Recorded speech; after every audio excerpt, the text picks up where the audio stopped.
Would you like to tell us a little bit about yourself before getting started? I'm happy to, for sure. Um, so yeah, good afternoon, everyone. I'm Lisa Dockman. I'm an energy transition project manager with the City of Edmonton. And my background, I am an alumnus from the U of A from both the education and science faculties. I've worked in environmental programs for probably about 15 years now. Started out with Sustain SU at the University of Alberta, and then the Office of Sustainability with programming, outreach, and engagement.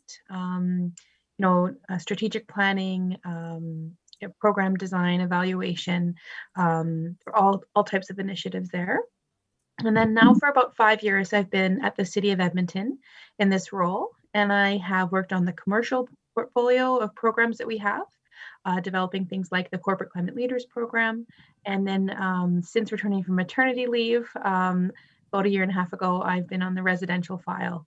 And yeah, that's me, Daniel. Thank you. And why don't you take it away with your presentation now, if you could share your screen with us.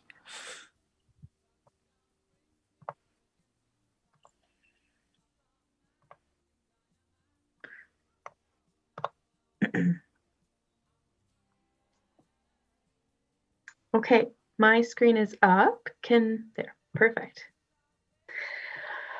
Great. Well, I already gave that little introduction, but I did just want to say what a privilege it is to participate in the sessions I've been able to join in the last couple days. It's just such wonderful learning and development and conversations that have happened, and it's just been so wonderful to be part of it. It's very inspiring. Also, a thank you to everyone who's joined the show and listening in today, for your passion and your incredible work in these industries, in energy efficiency and in solar.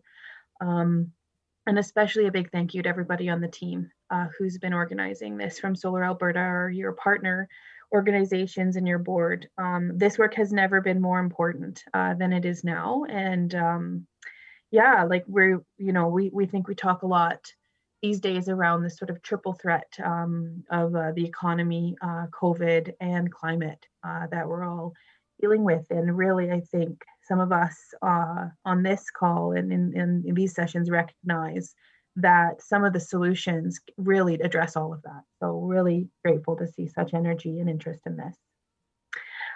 So yeah, and the City of Edmonton's Change for Climate is honored to sponsor this work. And as such, really wanted to take the opportunity to share some update on the community energy transition strategy and the work that we've been up to since it was approved.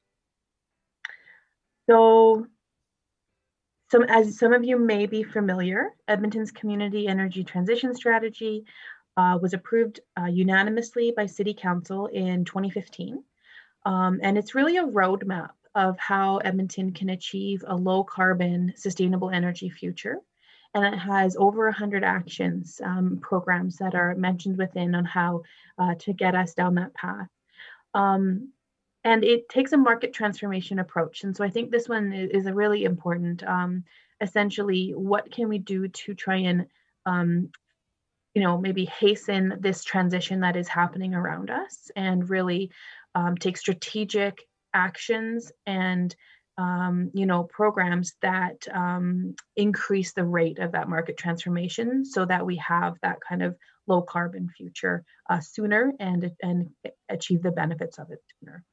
So these are really the three main goals of the community energy transition strategy: a greenhouse gas emission reduction target, an energy efficiency target, and then a local generation within the boundaries of Edmonton target. Now, also, some of you may know that, there's been some work done by council and our team to understand whether that current strategy was ambitious enough to be consistent with the Paris Agreement. So the IPCC scientists have determined that to avoid the most catastrophic parts or impacts of climate change, we really need to stay within a global average temperature increase of a 1.5 degrees Celsius. And so many nations and municipalities have committed themselves to that. So in 2018, Edmonton signed the Edmonton Declaration, committing ourselves to that. And in 2019, when Council declared a climate emergency, they asked administration to come back with an updated energy transition strategy that was consistent with a 1.5 degree world. So I'm very excited to share that that updated strategy is expected at Council on April 12th at Executive Committee of Council.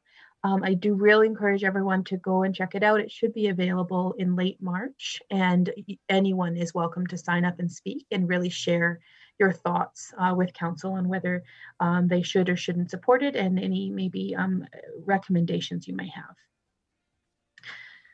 So through this work, we've developed a carbon budget to understand what it would mean to stay within a 1.5 degree our contributions would be consistent with a 1.5 degree world. And essentially the big number here is 135 megatons of carbon emissions, or equivalent CO2 emissions. And we have, that's between 2020 and 2050 that we kind of have that budget. And I think one of the major sort of the scope of this challenge is that at our current level of emissions in Edmonton, we would expend that 30-year budget in 8 years.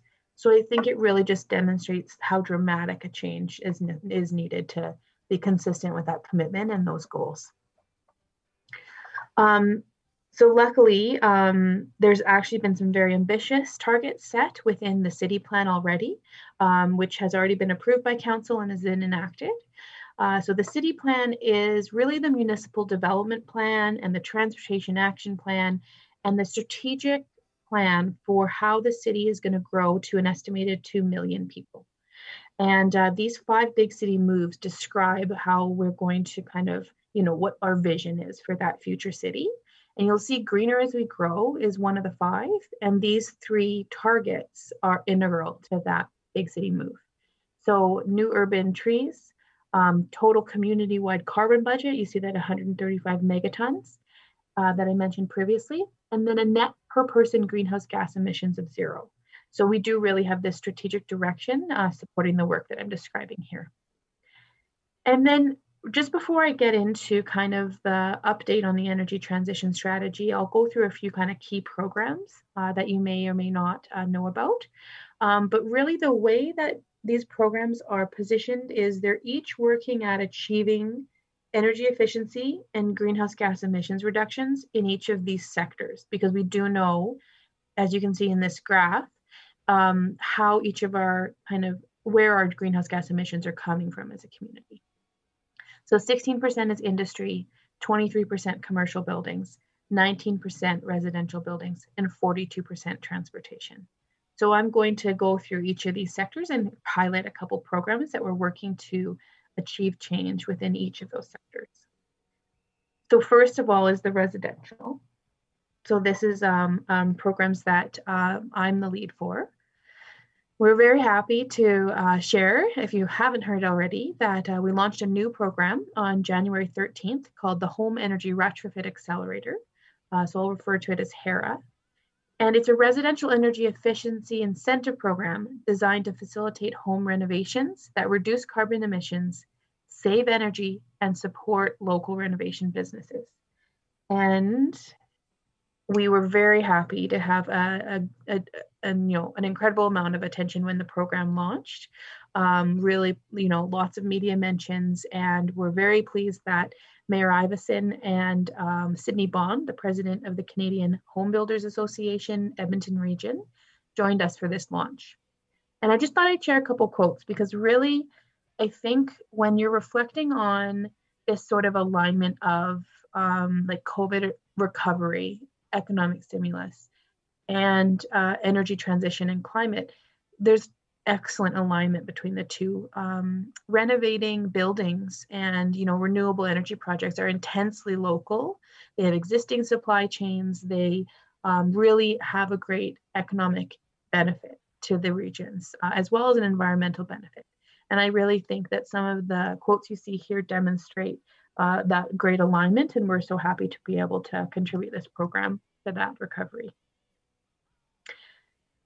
So HERA really helps homeowners understand their opportunities for energy efficiency, and then gives rebates for the upgrades that they make that meet eligibility criteria.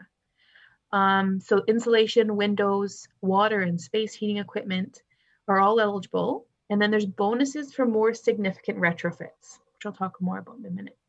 But really, the program's trying to make energy efficiency more accessible to a larger number of Edmontonians by lowering the costs. It's trying to maximize GHG emissions reductions by encouraging more significant home energy retrofits. So I think we probably all kind of know that there's a lot of renovation activity going on, but for the most part, it's for aesthetic or functional reasons, maybe less so for energy efficiency and conservation. So really trying to make that top of mind for folks. And advancing Edmonton's retrofit economy, that sort of economic stimulus I spoke to, and then also supporting industry capacity for this work.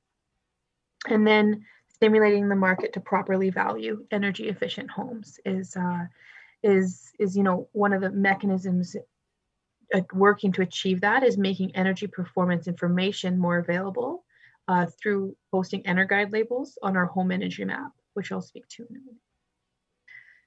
So for folks interested in participating in HERA, these are the 5 steps.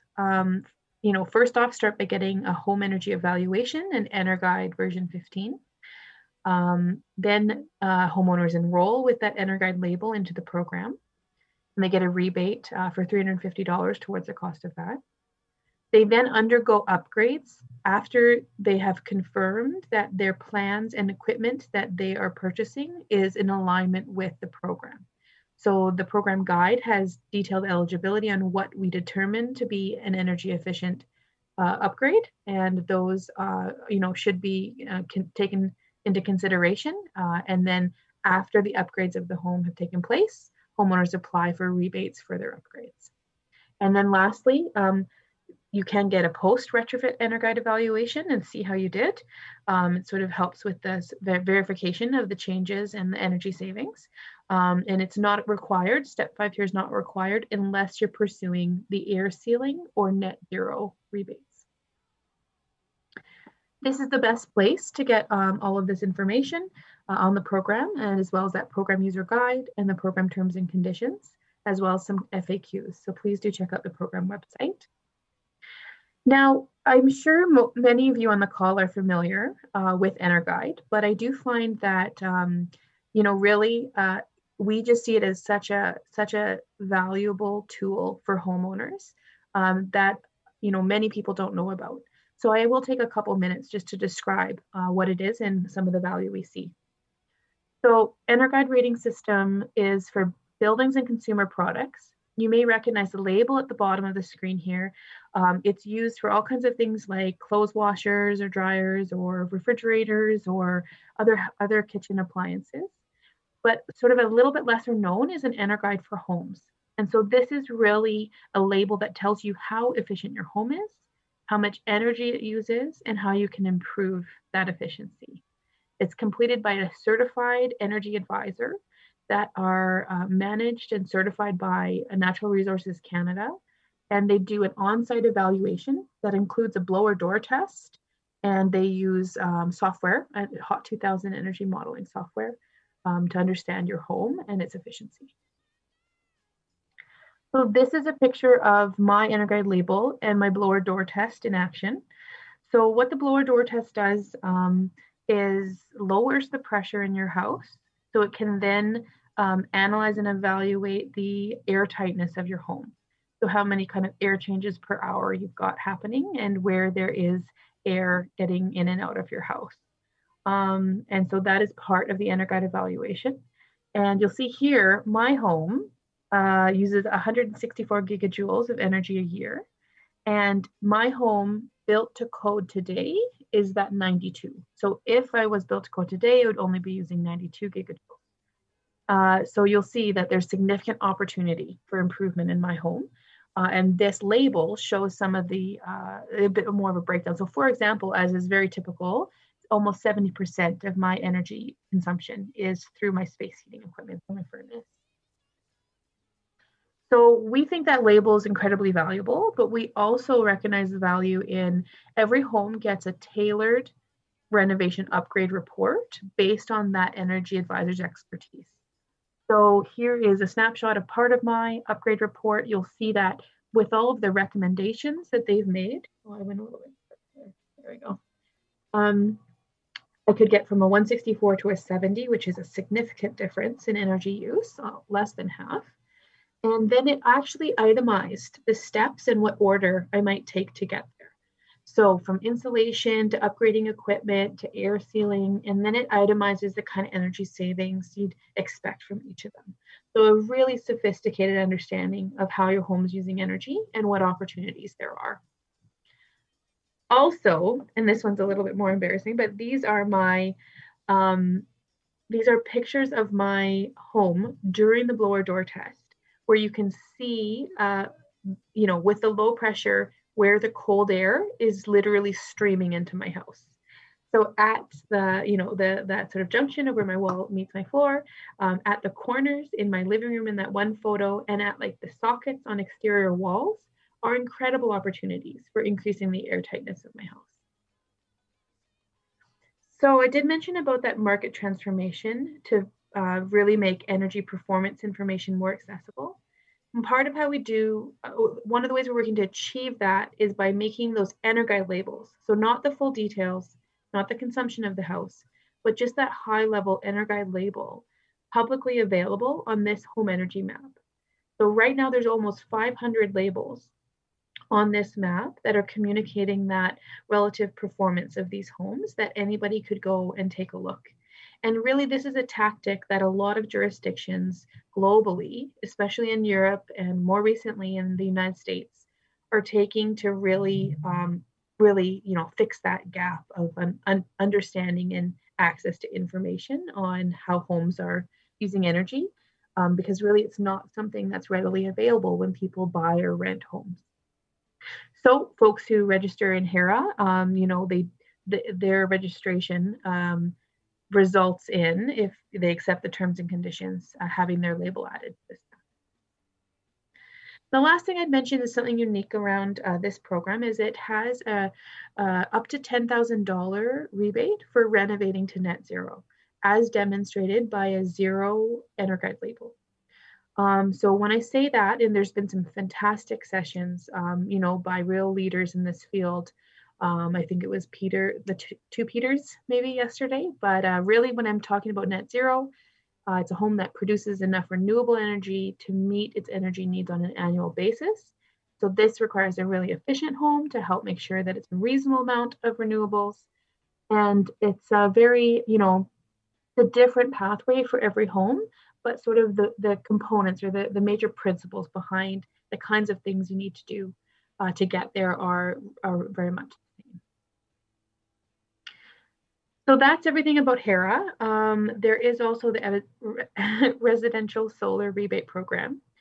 So I realize the irony of having a slide that says what is solar at the Solar Alberta conference, but I do find that people don't always realize that we mean solar PV and that we mean grid connected, and that kind of the excess that you may produce, that there is still value to the homeowner for that. It doesn't get lost, if you overproduce, for example.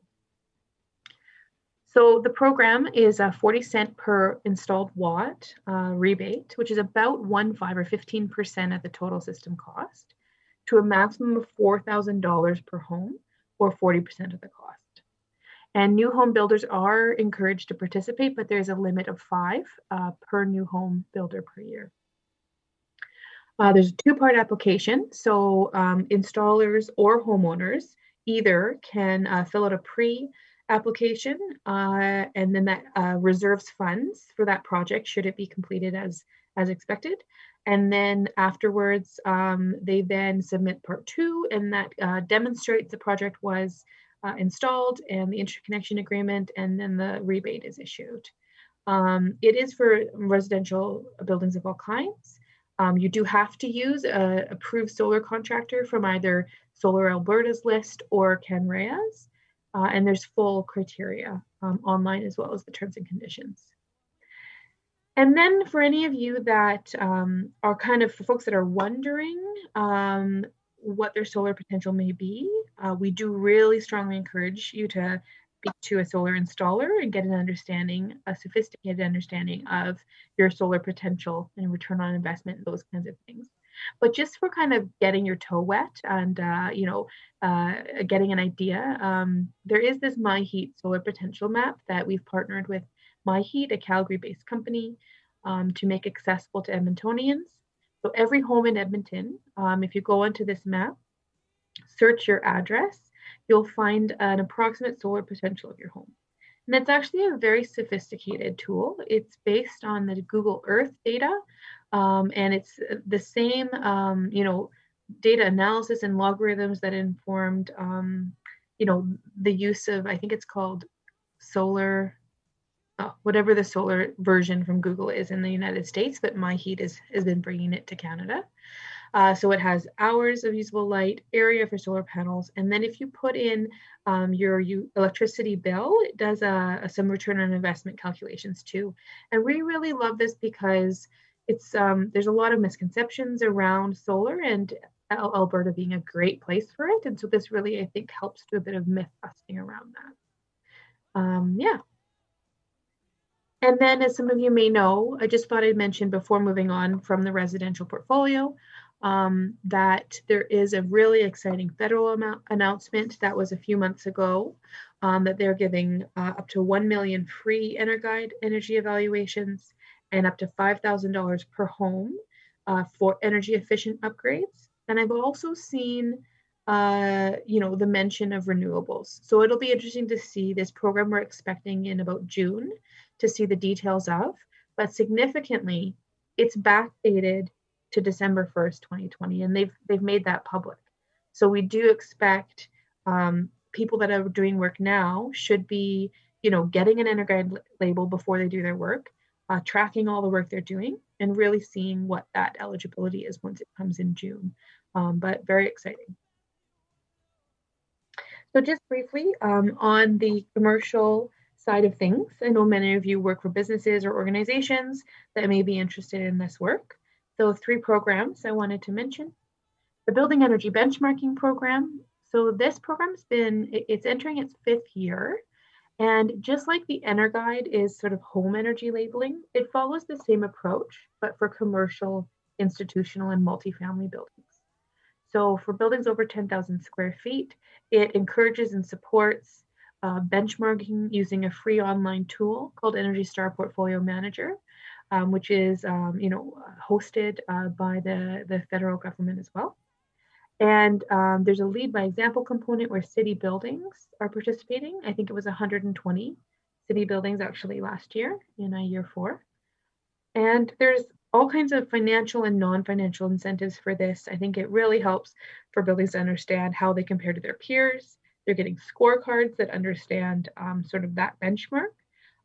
There's support for utility data access. There's an awards and recognition program for participants. And then there is an energy audit rebate of up to $10,000 that is optional but available to those who benchmark. So any buildings over 10,000 square feet that may be interested, you can learn more at the website, edmonton.ca/energy benchmarking. Register, so the year 5 registration closes on October 21st, 2021. So that'll actually be for 2020 consumption, which we're very interested in to see how these buildings may have, changed with COVID. So I think there's going to be really fascinating, information to come out of the fact that this program has existed pre and post COVID. And then benchmarking. So there's a data submission deadline on December 15th, 2021 for year 5. Next up is the Building Energy Retrofit Accelerator. So this is sort of the sister program to HERA, which I went into in detail. But it's a rebate program that encourages energy efficiency improvements in commercial and institutional buildings over 10,000 square feet. So it's designed to encourage more significant retrofits through bundling and bonusing. And I think I mentioned with HERA that there's a 20% bonus. If you do 3 or more upgrades, you get a 20% on all of those rebates. For BERA, there's also like a bonusing scheme depending on if you do 2, 3, or more upgrades. They really kind of encourage a more significant retrofit. And then it's up to 150. Oh, that should be a comma. $150,000 in rebates per year. And there's for HVAC systems, both natural gas and heat pumps, lighting fixtures, building envelope upgrades, and green building certifications, like LEED and BOMA Best, for example. The last commercial one I'll speak to is the Corporate Climate Leaders Program. So this program supports businesses and organizations that are concerned about climate change and want to take action. And really, they're becoming part of a community that is facilitated by the City of Edmonton to support that work and to help really organizations look internally at their footprint.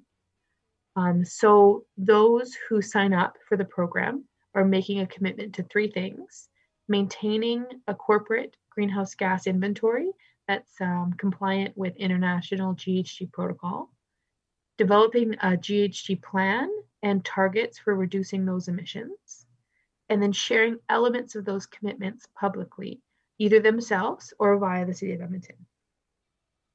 So we're currently recruiting for cohort 4, and in our first 3 cohorts of this program, there's 56 members, many of whom you would recognize for sure, the organizations, some large, some small, some institutions, some commercial, businesses, all sorts of folks in the program.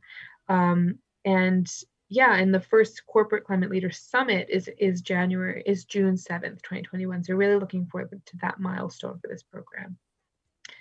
So there are info sessions that are free and virtual on March 10th, 24th, and April 7th, should you be interested in learning more. Edmonton.ca/climate leaders. The registration deadline for cohort 4 for organizations that would like to sign up is April 30th. And then in the fall of 2021, some of those networking, capacity building, developmental opportunities really kick off for all folks in the cohort 4. I guess all cohorts. So you might recall and may have been surprised, as I think many are, in our first couple slides that almost 40% of our greenhouse gas emissions in Edmonton is from transportation. And so we do have some transportation related initiatives that are working at achieving that. So walking, when you're looking at kind of how people are getting around in your city, when you're thinking about how that happens now and how it would need to be in a future world consistent with the Paris Agreement, that's a fairly dramatic shift. So really we need to see a lot more trips by walking and cycling, and then by like electric bikes or e-scooters, and then by public transit. And then for trips that must happen by cars, there's this need to electrify those vehicles and I guess have them either be car sharing electric vehicles or individual electric vehicles. So really that's kind of that hierarchy of where the transformation needs to be when it comes to transportation. So part of our pathway is for this transformation is in Edmonton's electric vehicle strategy. So this was approved in 2018. And it's really about how to make Edmonton an EV ready city and how to make it easier for folks to own an EV, ultimately reducing the greenhouse gas emissions, because as you know, there's a lot of activity around more of the active modes of transportation at the city, sort of in other parts of the organization. So these are 6 opportunity areas that are described in the electric vehicle strategy. So education and marketing, electric vehicle charging infrastructure, and this we have been working on, getting more and more charging stations, partnered with ATCO and EPCOR, especially on like city-owned land, for example, to make publicly accessible charging stations.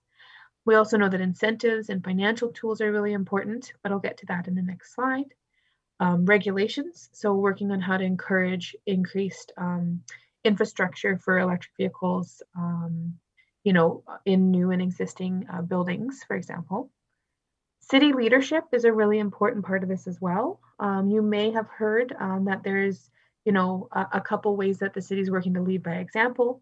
One is with electrification of our city fleet, and another is with electric buses. So the city has actually purchased 40 fully electric buses that are sort of getting integrated into the transit system. So something to watch for there for sure. And then collaborations, partnerships, and advocacy. Just given the nature of people, using their EVs between jurisdictions, that partnership with neighboring cities, municipalities, and as well as with other levels of government is really important for outcomes on this. So we do have an electric vehicle charger rebate program that's available right now. So for residents, covering 50% of the cost to a maximum of $600 for a level 2 charger in their home. And then for commercial or multifamily, up to 50% to a maximum of $2,000 and a maximum of 5 chargers per applicant. So this one we thought was an important program because we do know from research that electric vehicle owners do charge both at work and at home. And so it does really help to increase the infrastructure and accessibility and helping people make the choice to purchase EVs. So since this program's been launched, we have 50 chargers that have been installed as a result of it. But do note that applications close May 31st for this one. And just, a little fun fact there, we currently have 1,250 fully electric vehicles registered in Edmonton. So this doesn't include hybrid vehicles and 76 public charging stations. So there are a lot of jurisdictions where this transition is I think, much farther along. And I think we've already been starting to hear about those. But really, this is about making kind of taking strategic steps towards, hastening that market transformation that's already happening so much in other jurisdictions. And then just briefly, I do want to make sure there's lots of time for questions, but I've framed each of these areas of our work or portfolios under the Change for Climate umbrella. So really that's the public face of the energy transition strategy. And then there's sort of change buildings for climate, change homes, change mobility for climate. But under the umbrella of Change for Climate, that public face also has a significant call to action. So, everyone is welcome to go to the Change for Climate website, join and sort of sign up and become part of the solution and identify the kinds of actions you can take personally. There's also a really great blog, video series called Renewables, and then some educational materials, Change Homes for Climate and Change Habits for Climate. These are examples of the actions that the Edmontonians can take. And you'll see that they're actually color-coded to how significant an impact that action would actually have on reducing your footprint. I mentioned the Change Habits and Change Homes resources available at changeforclimate.ca. But another really interesting one I thought I'd mention briefly is this climate resilient home. So this is, a lot of what I've talked to you about today is around climate mitigation and how we can reduce greenhouse gas emissions. But we have a significant effort and strategy at the city on adaptation and increasing resilience in the face of a changing climate, and how that is applicable to a home and the actions you can take in a home to be more resilient are available on this website. So really great tool there if you're interested. And then lastly, if you'd like to see some more, take advantage of some more free online virtual webinars. We have a lunchbox series that my colleague is leading, and you can register actually today for some of those sessions. And we've really kind of cross-referenced the Solar Alberta webinars that are taking place and have added a few as well. So if you're interested in either the HERA program or the solar rebate program, here's the contact information for the program administrators. So managed email and phone number accounts dedicated to those programs. But also, of course, please feel free to reach out to me. And I will be at my booth I'm happy to answer questions, looking forward to it. But also, the City of Edmonton does have an exhibitor booth. And so after this session is over, happy to hope to see some of you there.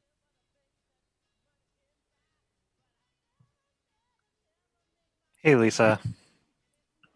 Thanks for the great presentation. It's always nice to hear about all the amazing things Edmonton's doing. I think we we're likely one of the leading cities in all of Canada. I have a feeling we're still trying to compete a little bit with Vancouver, who's got the leg up on us, but I think we're probably getting to be the close second, thanks to all these great initiatives. I also want to add to your presentation with a great shout out to all the hard work the city's been doing about public transportation and the full funding of our new train system, which I'm not sure when it's going to go live, but it's really amazing to see. I am downtown regularly, and to have a LRT running through the downtown core is really exciting for me to see. Um, you know, it'll bring our LRT up to the maybe Calgary level. So that's nice to see. And I think the green line and yellow line are fully funded now. So see, I also don't know how those things are powered. Do we have electric trains or? Yeah, they're fully electric. Super cool. Hopefully we can see some solar on those trains so they can power the lights or something with some renewable energy. We have quite a few questions, and some of them are very specific and some of them are more broad. So I'm going to start with the specific ones because I think you can answer them quite easily. So someone's just wondering what the general cost of an EnerGuide rating for a home would be, and is there any support from the city for that? Yeah, so you can expect, $450 or more for your 2 to 3 hour visit from your energy advisor and the EnerGuide label and all the documentation that comes with. And there's a $350 rebate. So we do encourage homeowners to get quotes from a few of the energy advisor service organizations that are out there and really compare and contrast to see which is best for you. Great. Someone had a question. They've done their EnerGuide rating in the past. I'm not sure if they're on the map. Would they be eligible for the HERA program, or do they need to be on the map to do that? They don't need to be on the map already, but they do need to have a version 15 EnerGuide label. Okay. So this is one that uses the gigajoule rating instead of sort of the 1 to 100 that the previous versions used. So if they're not sure if theirs qualifies, I'd suggest they send it to home retrofit at edmonton.ca and they can help them understand that. They would not be eligible for the rebate, but they are eligible to get access to the program and be eligible for the upgrade rebates. Okay. And then we have another question about HERA, which is if someone's trying to go for that net zero rating, they really want to maximize the funding they can get from the city. Can they have, a very efficient house and then just purchase from their utility provider green energy to make up the difference if they can't install home generation? For instance, some houses aren't suitable for solar. There's too much shading. So would those households be able to just buy from Bullfrog or something? It's a good question. So right now, no, we do need an EnerGuide label of 0, which means that your house has to be efficient enough that you can have on-site renewables that make up for your energy consumption. But that is a very good question. And so I think we plan to revisit this program about annually, and it would be really interesting from hearing from that person, and that would be something to explore for whenever we revisit it for its second year. Okay, thanks. We've got a question about how much funding. So it's like you've got so many great programs, and it seems like the commercial one is being renewed regularly. It seems like there's a question about like how much funding is available for HERA for the EV and clean transportation pools. how long do you think those will last? Clearly, the EV charger one, May 31st is the cutoff, so um, that one's probably close to capacity as it is. So could you tell us a little bit more about how long these are here to stay? Yeah, so we have funding approved by City Council for 3 years for each HERA and BERA, and contracts with the program administrators for that period of time. However, unfortunately, like nothing is guaranteed. Like ultimately, these decisions on this funding is up to council, and so you can see that they are generally very supportive of this work and have put a lot of money behind the energy transition efforts. But unfortunately, the programs, we expect them to be available for 3 years, but in this world of rebate programs, unfortunately, nothing is guaranteed. Yeah, I think that's probably the best answer I can give. Okay. Someone's got a more specific financing question about how the city is paying for these programs. Are you able to talk about that? Is it from a reserve fund or is it external? Yeah, no, it's tax funded, so from the municipal tax base. And so the city goes through a 4-year budgeting process, and so the budget that we have for these programs now, I think our budget cycle ends in about a year's time. So the council, I believe the new council will be entering a process for the next 4 years. And that's where, if approved, any budgetary changes as a result of the updated energy transition strategy will be coming into effect. But I should say, just generally speaking, there's so much happening federally and provincially. We end up having to be very adaptive to whatever other work is going on. So a good example would be when there's Energy Efficiency Alberta, or when there's federal program, we kind of adapt to try and encourage and support Edmontonians in taking advantage of those and really getting a lot of that investment within our community. And how can we use our position and our funds to leverage that? Yeah, that makes a lot of sense. And ties into another question just about you mentioned this uh, the federal retrofit program that's coming online soon.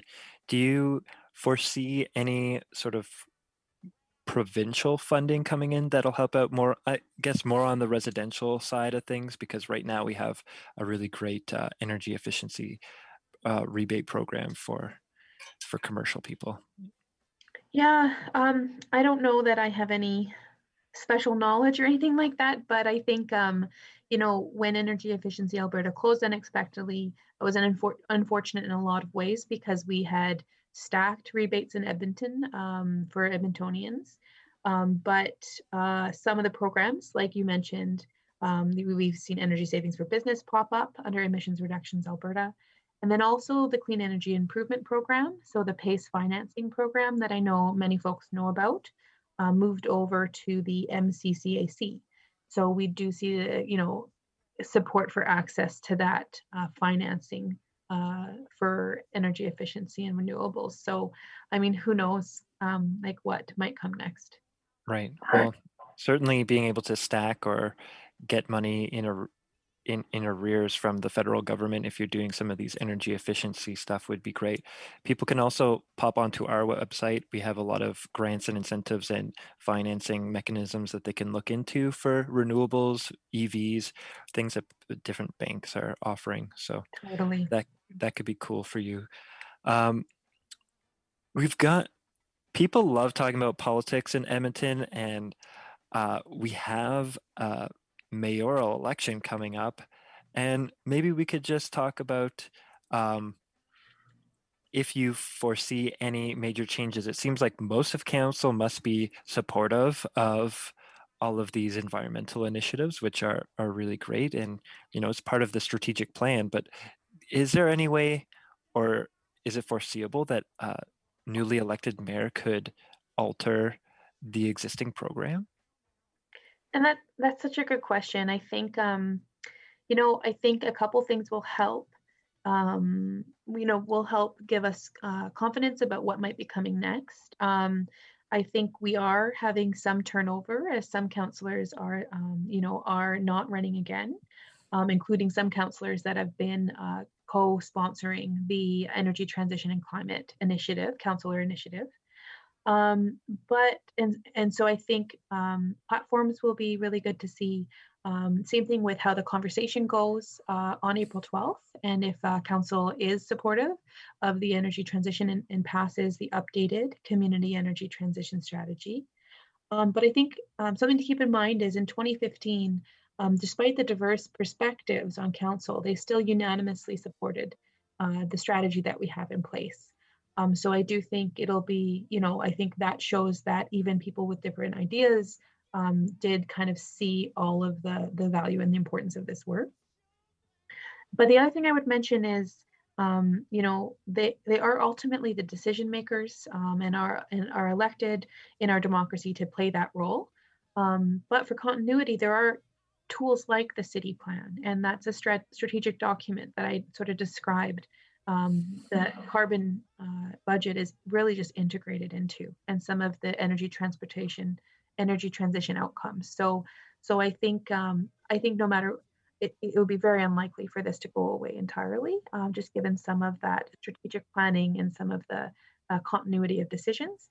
But really, it'd be interesting to see how those milestones of the election and then also of this decision on April 12th, how that goes. Yeah, and maybe this is too early. Like, I'm very optimistic and very thankful for what the city of Edmonton is doing and about the process. City plan to create that document must have had hundreds of thousands of hours of volunteer contribution, reaching out to lots of very diverse groups of the Edmonton population to get this massive wealth of information to support the creation of the document. So I feel like it would be very politically unwise to go against it, especially with it being so new under its current rejuvenation. So thanks very much for speaking to that. And I think I also just wanted to plug that you'll have another event with us on May 13th, where you'll be talking about developments with the 1.5 transition and strategy. So that'll be wonderful. And if you want to make a lunchbox series plug. Yes, absolutely. So I think it's changeforclimate.ca/lunchbox series.